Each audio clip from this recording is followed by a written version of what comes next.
Hi everyone, welcome back to my channel. I'm Shamira Benson, one part of Team Benson, and today we are getting some stuff done here in the kitchen and just kind of like a whole day in the life type situation because we have a lot to do. We have to get some countertops cleared.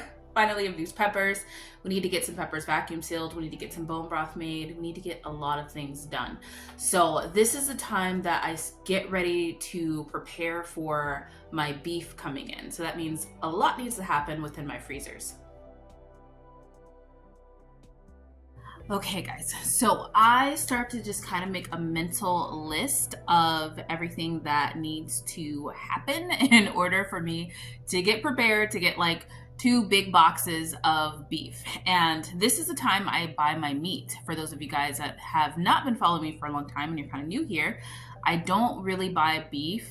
Actually, I pretty much don't buy beef any time outside of June. June is when I buy it. Usually I can find the best deals on beef, and I also get beef at a butcher. Majority of the beef at a butcher. Every now and then I'll get beef other places too, but the majority of it is going to be at a butcher, and I get a pretty much equivalent to a fourth of a cow, essentially. So I need to make room for that in my freezer, and if you guys know, I have like just stacks of veggies, greens, all that in my freezers. So we need to start getting through that stuff. We need to fill our pantry, so get some things canned. We need to make bone broth because I have beef bones that need to have something done to them. Like, we have to do a lot of stuff in order to prepare for this time. The other thing that I start to prepare for is to have freezer space to freeze my flour, because I buy flour at this time too. I like to fill at least one of those big gallon like buckets of flour. I always have 2 buckets of flour, one I'm currently using and then one that's empty, so that then I can fill it. And it usually works out to where around this time I'm pulling out the one that I'm currently using, which is about probably like 3/4 of the way there, or 3/4 of the way full, and then I have one empty bucket.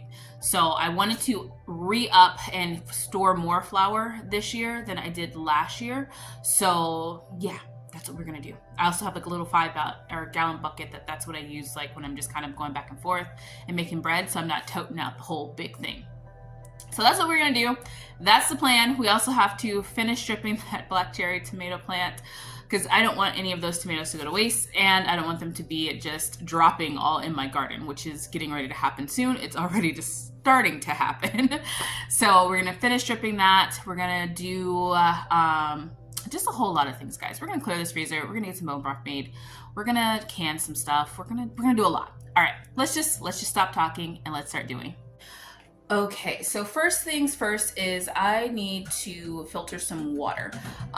We have a big water filter on our house because Arizona water is absolutely terrible, and I feel like water is only getting worse and worse and worse. So I do like to go just get like water in the jug. We have a place at Sprouts where we can just fill up our jugs, and we have like empty bottles that we normally fill for our drinking water, but I do double filter our water. So if I'm using it from the sink, and especially if I'm making things like bone broth. So it's gonna go through our Berkey. So I'm gonna fill this up and drain this and let it drain while I roast some of the bones. Okay guys, these are the last of my bones here. I just have like a couple of just bones. I don't know what parts they are, but I go through and I just scour my freezer and get everything that I have out, because I don't like to keep things in there past a year. As we're eating a new cow, we want to get our new food in. There's some things that we will be eating on probably until about like September, but our bones, we want to go ahead and get those out just because we want to make room so that then we can have things like our flour in there. I'm going to spray this just a little bit with some olive oil, just to help it like roast a little bit. But we want to get this nice and roasty toasty, because that is where we're going to get all of our flavor from. So I'm not going to put anything else on these, just some olive oil, and we're going to get them in the oven. I'm putting them in there for 350, and I'm going to let these roast until they get like some burn marks. Okay guys, so I wanted to point this out real quick because I did go to the herb shop and I got some more herbs. I got some papaya leaves and some plantain leaves. Now these two aren't going in the bone broth, but they are for like aches, pains, sprains, and then like they have some other benefits too. But that's one of the things that I use them for in my recipe. This one also like to help maintain like healthy weight, stuff like that. But it has a bunch of other stuff. If you guys want to know, I'll do a medicinal Friday on those. But my main one that I'm using for my bone broth is my soursop. Now, you guys have seen me use soursop in pretty much all of my bone broths. Soursop is an amazing thing to get like free radicals out of your body, which helps to prevent cancers. And so, as you guys have heard me talk about before, Mr. Benson is a smoker. And so, I always use soursop leaves in all of my bone broth just to help kind of get any of those free radicals out of his lungs.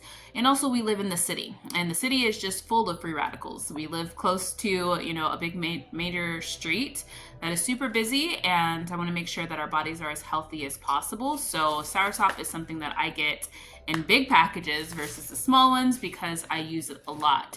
Now, I also get people that say like, well, like my family member doesn't like tea, or I don't like tea, and I have a family member that does not like tea. He will not drink it unless it's like he's really, really sick, and then he will.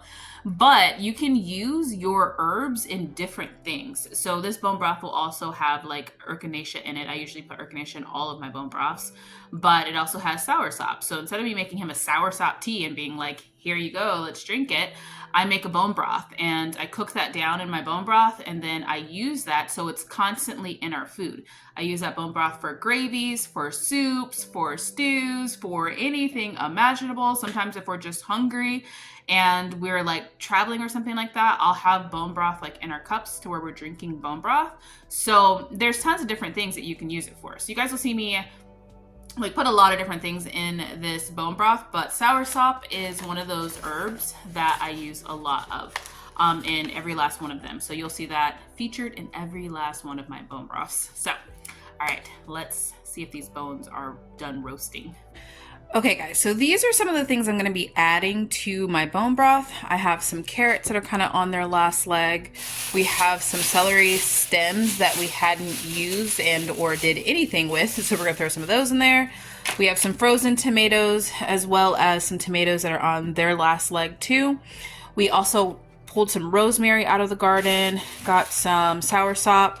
I only have a little bit of echinacea left, so that whole thing's gonna go in there. Gotta go back to the herb store. Can't wait till we grow our own. And then we also have some sweet marjoram stems I'm gonna throw in there. We have our bag of scraps that just has onions, parsley, like, I don't know what else is in this thing, but it's a bag of scraps that we're gonna throw in there. And then we're gonna use Celtic sea salt. I use Celtic sea salt in all of my bone broths just because it has the most minerals when it comes to salt. And then to leach a lot of the minerals out of the bones, we're going to use apple cider vinegar to do that. So we're going to start filling this with some water and then get it going and then throw all this stuff in there. And then our bones are looking like that. Oh my God, they smell so good. But we're going to let those keep going until I want them to get like roasty. And then we're going to get them all in this pot. But for right now, we're going to get this going in here. Okay guys, so I'm just gonna start throwing stuff in here and getting it going. My water is filtering a little bit slowly, so we gotta let it go and filter and then put some more in. Oh, these are parsley stems that are in here. Now, I don't have an exact measurement of the things that I use. I always say just, you know, measure it until your ancestors tell you to stop. So measure with your heart, all those things, do all those things and you'll be fine. So I'm going to save some of these for my chicken broth, which will be next. That will be going up next. But for right now, we're just going to go ahead and just put all of these things that we can in here. Now guys, I love making my own bone broth because you can add whatever you want to add into it. And then also you get to know what's going into it. You know, like I feel like nowadays you just don't know what's all in the food that you're eating in the grocery stores. And I feel like things have just changed to where it'll say one thing and you would think like, oh, that's been this way this entire time. And I use this product and then it's changed. And so it's like, there's no like big warning label that tells you that it changed. It just changes. So that's something I'm not excited about with the way that our current systems are. So I like to do things on my own as much as I possibly can. And I have found that it is way healthier for my family too. So I'm gonna see if we have some more water ready. Okay, we just added some water. I just noticed that my roaster was on like full, like 400 degrees. But I put it down because this is gonna roast all night long. Like you wanna get those bones just really, really roasty and toasty and get all of the minerals out of them. So this is gonna go for a while. We're just gonna put all of these things in there. Now guys, if you are trying to find herbs and different things like that to go into your bone broth, I get mine from the Green Goddess, ones that I don't grow on my own. That's where I get them from. So if you guys are looking for some, I will link that down below so that you guys know where to go. It's in Phoenix, and I have gotten my herbs from her for a long time, and I think she's great. And then the rest, I just try and grow. I try and grow everything. Like this year I grew the rosemary that's going in here, the sweet marjoram that's going in here, and the parsley. But things like soursop, I can't grow like a big giant soursop tree. So one day I will. One day I'll have one. But for right now, I do not have one. So we're just going to do our best to do our best. Just gonna throw some of those in there. That's funny, this just looks like a giant scrap pile of everything is what it looks like. All right, let me check on our bones again. Okay, I went looking in the freezer and also found another random tomato from last year. So we're gonna throw that in there. And then I found some peppers that I had in there from earlier last year. We're just gonna throw all of those in there. They're just some yellow peppers. Now we're gonna throw some carrots in there. I'm not gonna worry about peeling them or anything like that. I will give them a little wash, but we're just gonna get the tops off of them and get those in there. Now guys, if there's one thing I like about creating your own bone broth is that you really decrease food waste. We're using all of these things that would pretty much be going bad in our freezer or our fridge. Now, what would our garden be, our bone broth be without some black cherry tomatoes in there? And since we have enough to feed America, we're gonna throw some of those in there too. So if you guys are like finding that like some of your food is like going to waste or you're not using it quick enough, then make sure you just make yourself a bone broth. A vegetable broth is another good one. I want to have at least 25 jars of broth, whether it's a bone broth, a vegetable broth, or a chicken broth. And luckily I have been saving things slowly throughout the year. You guys have seen me every time I harvest something, I throw things in a bag. Every time I chop up something, I throw the scraps in the bag, and I've been doing that all year long. So now I have these scraps, and we need to use these scraps because we need our freezer space. So I think the bones are ready. Okay, so our bones have some color to it. I'm not only going to put the bones in there, but I'm also going to put all of this oil in there too, because I'm going to be making tallow from the oil, or like the solid part of this bone broth. So all of that's going in there. It's all going to give my broth some flavor and be delicious. Okay, now what we have is like a meat soup, well, like a bone soup. Now I'm just going to pour some of this. Now you want to get the one with the mothers in it. It has the like little cloudiness at the bottom. And yeah, I use the sprouts one. So I'm just going to pour some of that vinegar in here. You can use however much you want. Found another random tomato on my countertop. Put that in there. And then I'm just going to put some salt in here. And I like to put mine to where it's a little bit salty. It's not going to be really that salty. But when I'm making things like this, it's pretty much like if we were to be drinking this, it would be nice to have the extra salt if like we're like dehydrated or something like that. So I'm going to fill the rest of this up with water, and then we are going to let this cook. It's going to cook on 200 degrees right now, and then at night I'm gonna let it go down to 150. And this is probably gonna cook for like a whole entire day. So it's gonna be in here for a while because we want these bones to get soft. Doesn't that look like a good meat bone soup? So now we're gonna let it cook for just like days. Well, like a whole 24 hours. Okay guys, so another thing I'm going to be able to clear some of my freezer space out of is going to be my worm food. As you guys know, I save all of like my, a lot of like my greens and stuff like that that we don't eat. So after we get what we need, then I freeze all of the greens that we don't need or that are going bad or just anything like that before the insects start to overtake them, or just some that are abundance. And what I do with that is that's gonna be my worm food for later on, especially when I have a bed that's empty. It's time to feed those worms, get some castings going in there, get them composting, and get some magic happening so that then the next season we can grow a lot of different things in there. So we have our potato bed. If you guys have watched my channel yesterday, you saw that I took out the Yukon Gold potatoes, which we also had some red potatoes. If you guys didn't see, hold on. Still so proud of that. But now that bed is empty, so we need to get some magic happening in there because we want to build that soil back up. And instead of just adding compost, I actually compost in my beds. And that's kind of how like I kind of get things going. So I will be adding compost to it, but before that, I'm going to make sure that the worms are active in there and doing their thing and getting them some food. So we are going to add frozen food because it is like 105 degrees, I think, today. And who doesn't need something frozen at 105 degrees? Okay guys, we are heading outside. The sun's going down, so it's getting a little bit dark, but we want to go ahead and get this bed. Oh, my poor black cherry tomato. She's drying out. We still need to get all the tomatoes off her. That's going to be tomorrow's fun thing. But yeah, let's get all of this food in here, and then I have a bag of steer manure I'm going to top it with. Okay guys, so we added all of the greens that we have in here. This is just a mixture of greens and stems. Also those eggshells that were in here from the quails, I left those in there too.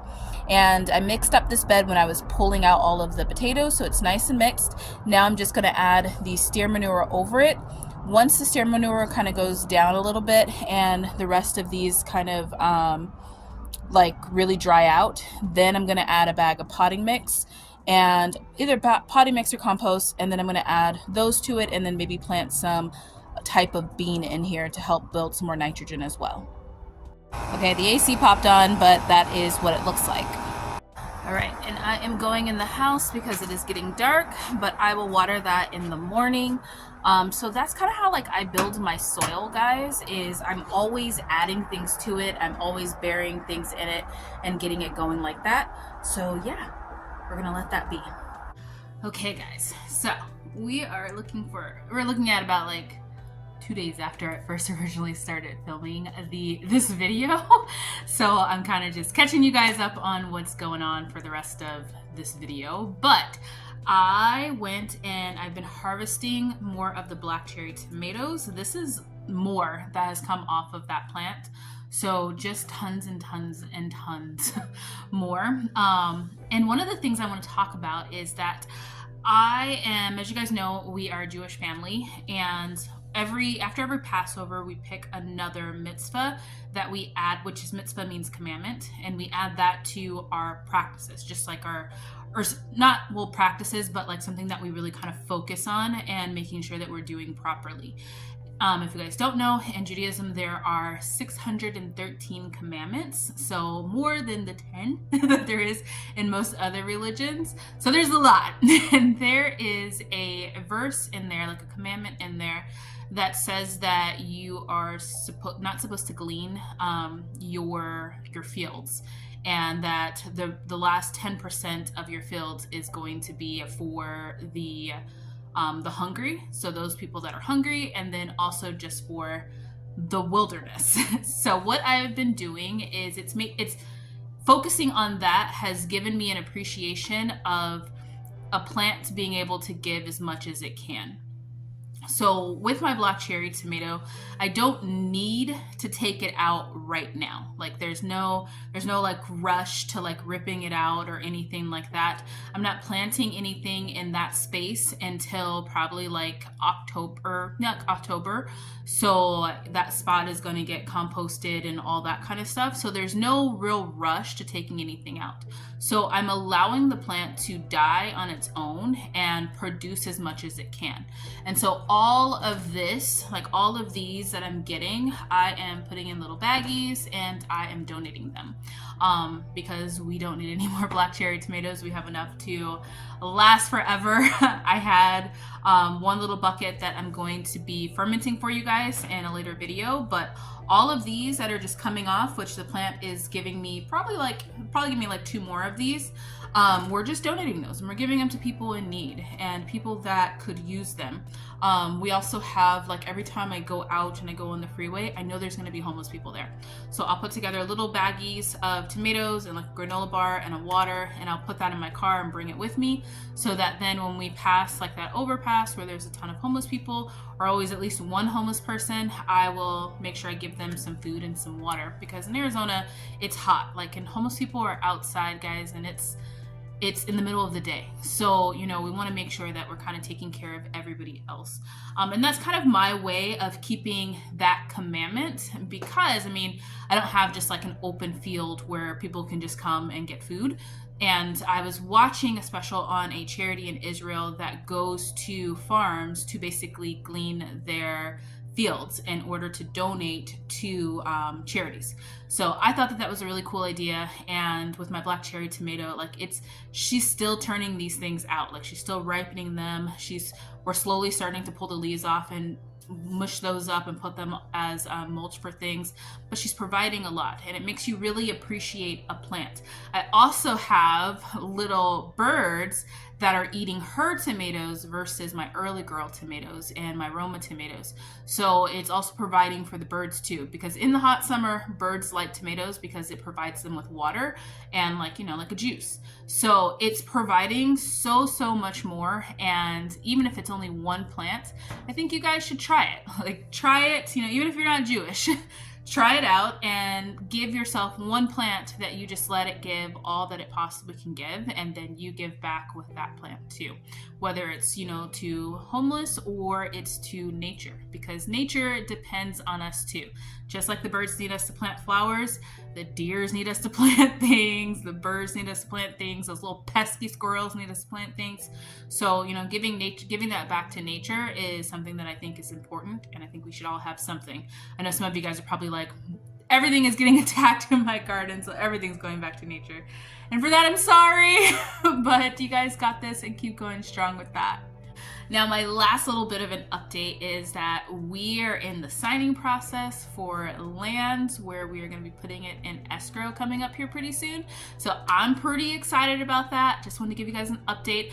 We are staying in the desert. Yes, we are Arizona desert people. Now, we will be a little bit higher elevation because we'll be mountain desert people, but it's still zone, I think it's somewhere between zone 9B, which is where we are now, and 9A. So it's like in the middle of that. It is probably, I would say, maybe about like 10 degrees cooler than what Phoenix is. So we're looking forward to that, looking forward to, even if it's just a couple of degrees cooler, and, you know, like 101 versus 110. Like 11, that would be nice.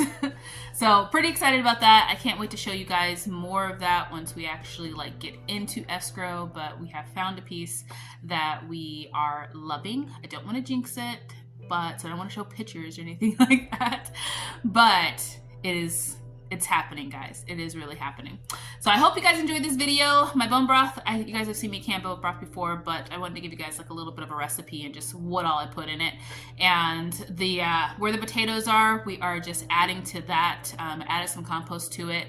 There were a couple potatoes that you guys said if they're like a small size one to throw it back in there. So I buried those back in there. We'll see what happens with that. I guess they'll come up whenever they come up.